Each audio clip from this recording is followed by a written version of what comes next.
নমস্কার, আমার এই নতুন ভিডিওতে তোমাদের সবাইকে স্বাগত জানাই। এই শীতকালে মটরশুঁটি কচুরি প্রায় আমাদের সকলেরই খুব প্রিয়। এটা খুব সহজ পদ্ধতিতে বাড়িতে কিভাবে বানানো যায় সেটাই আমি তোমাদের সাথে আজকে শেয়ার করব। তো প্রথমে আমি মটরশুঁটিটা সেদ্ধ করে নিয়েছিলাম আগে থেকে। এবার একটা মিক্সি জারের মধ্যে দিয়ে এটাকে আমি পেস্ট করে নেব। পেস্ট করার জন্য আমি এটার মধ্যে লবণ আর চিনি পরিমাণ মতো দিয়েছি, আর রসুন দিয়েছি কিছুটা পরিমাণে। রসুনটা চাইলে তোমরা অ্যাভয়েডও করতে পারো।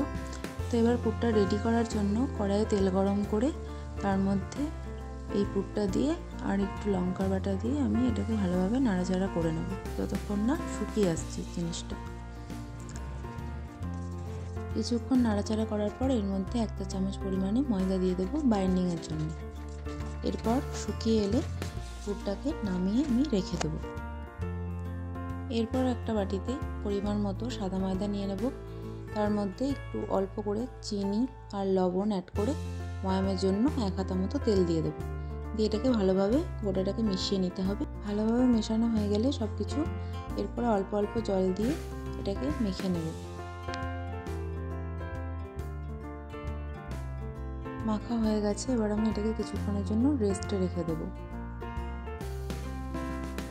রেস্টে রাখা হয়ে গেছে, এবারে এটার থেকে আমরা লেচি কেটে নেব।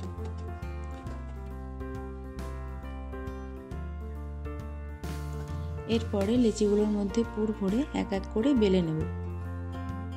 আজকে আমি দুরকমভাবে বেলবো, একটা পরোটার মতো করে অল্প তেলে ভাজবো, আর একটা লুচির মতো মানে কচুরির মতো করে ছাঁকা তেলে ভাজবো। তো সেইভাবেই বেলে নেব।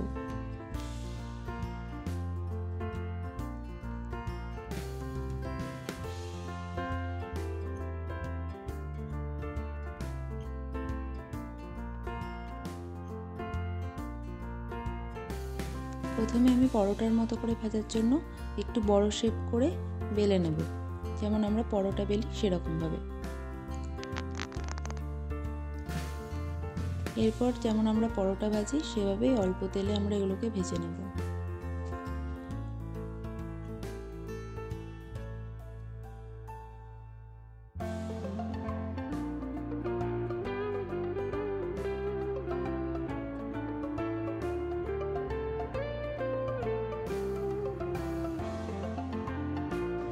এরপর কচুরি ভাজার জন্য ছোট ছোট করে লুচির মতো বেলে নিয়ে এগুলোকে ছাঁকা তেলে ভেজে নেব।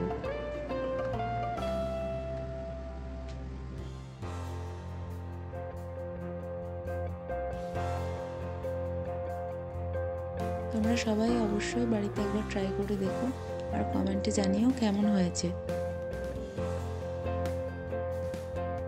আমার এই ভিডিওটি যদি তোমাদের ভালো লেগে থাকে তাহলে অবশ্যই লাইক, কমেন্ট, শেয়ার করো।